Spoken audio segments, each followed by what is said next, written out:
It's obvious that somebody's there, as it were, one moment, and the next they're not. Not the same way. I don't just mean because the doctors come and I certify the time of death is 3 minutes past 2. It's not that. There's clearly a person present in their fullness, in all their vitality. That character, the personhood is present. And then there comes a point where that personhood is not present. And even those who are not clinically, medically trained will know that that's happened. The anointing of the sick is for the living. All the sacraments, the sacred activity of the church is for the living. Once someone's died, we say God rest them, it's into God's hands. There are other prayers, and we've done our human bit. We've looked them through life. They've had all the, in terms of healthcare, that which has been possible has been done for them. We cherish life, but we accept death. And there's no escape. We're all made of the same stuff. All people are made of the same fallible, human, frail stuff. But there is an instant between passing, as you like, from this world to the next. And those people of faith think the next world, believe the next world is very important. Within the chaplaincy, we do have different faiths represented. We cover all the acute hospitals that are in Leeds, so not just Jimmy's but the infirmary and even out as far as Otley for Wharfdale, Seacroft and Chapel Allerton. We have a team of chaplains across those sites that provide the service. We have whole-time chaplains from different Christian denominations, Baptist, Roman Catholic, Anglican, Methodist. We also do have some part-time Jewish and Muslim chaplains, and then a much bigger team of about 60 volunteers, and within that there's Hindu and Buddhist and other faiths as well as Christian. Hello Stan, it's Father Chris, one of the priests. I brought you the Blessed Sacrament this afternoon. The volunteering system for the chaplaincy as a whole, we invite churches, mosques, Sikh temple, the Jewish community, if they have people that can come onto a ward, befriend, be available to people who are in need, then there's a certain sort of sifting and a screening process just to train them up and be sure that, yes, they're the right people for that ministry, and it is in fact what they imagined it to be. Then there is a training program lasting a certain number of weeks, and then there's an introduction of those people onto certain wards, and they'll adopt that ward, as it were, as their own and come to know the staff very well. I think on the whole I would sum up chaplaincy visiting as being there for people, because often when people come into hospital it is a very, very great traumatic experience, whether it's just for a couple of days for a procedure or they know that they're going to be in for a longer time. And so somebody like myself who turns up, it gives them a little bit of hope, because we're not family, we're not medical, and in a way we become a friend, we befriend them. Some patients you may see 2 or 3 weeks because they're in for a longer time. Other patients are only in for a matter of days, so it may be the first and last visit that you make to a patient. But basically it is being there for people at a time when it's traumatic for them. The wards I'm on, very often for the first few weeks, they are not capable of holding a conversation.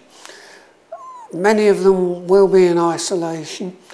Many of them will be in high dependency units, and therefore I perhaps see them through a window or through a doorway, but conversation is not an option.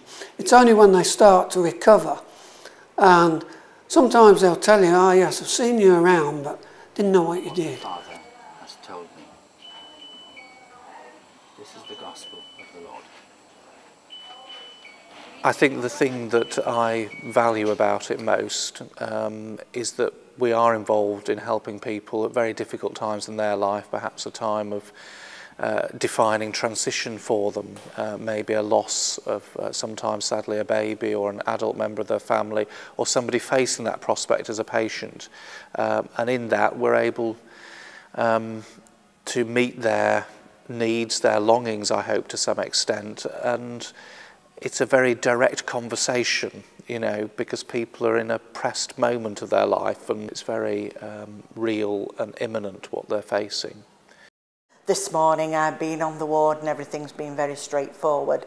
Another day I may go on a ward and I see 3 terminally ill patients. So the work varies from week to week. It's at least 4 hours a week as a chaplaincy visitor, but it depends on how many people we have to take the Eucharist to. So that could extend up to 6 hours.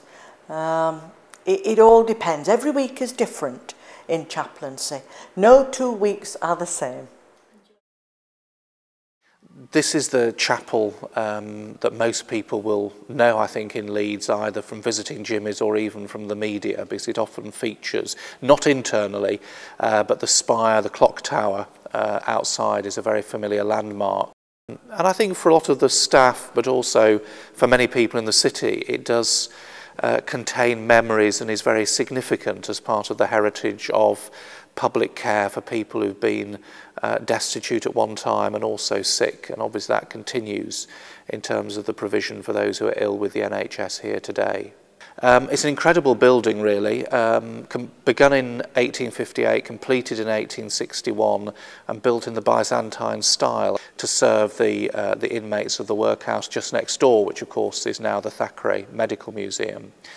I believe at the time when it opened, and there were galleries in the transepts that aren't there now, and space below them for seating, they got in 750 people. Within the chapel, there are obviously developments that have taken place that weren't initially there. The stained glass behind me is 1952. We do have a memorial on one side of the chapel to a nurse who was killed during the First World War, Nellie Spindler. And there's a list of the chaplains, including myself, 12 of us since 1861. But certainly for visitors and for relatives of patients, it continues to be a special place.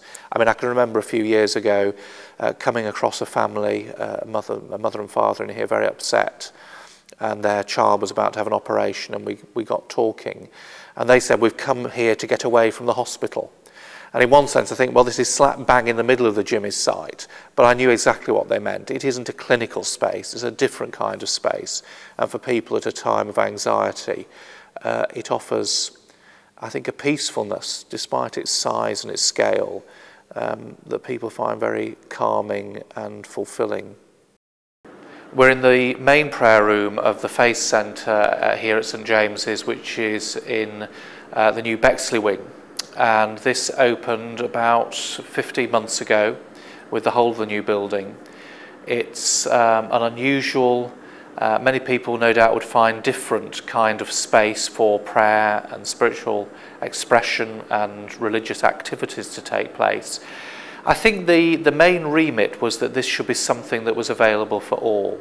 We did have a consultation with representatives from many different faiths in Leeds when planning this. And this is what we've ended with, because obviously religions and beliefs are highly contextual, very determined by culture, so it's very easy to feel you're in somebody else's space, and we didn't want that to be the case. However, we didn't want something that was just anodyne, that said nothing and made no attempt to offer something to visitors. And so we had this glass installation by a Japanese artist called Keiko, and she came up with this quite abstract, and some might feel radical, design.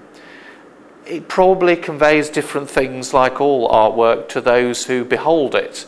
But for me, that says to me something about body, mind and spirit. And particularly when you've got illness or you're facing difficulty, you may feel that those things don't quite line up. And there's some representation of the connection, but of the movement of those, if you like, elements that make up who we are.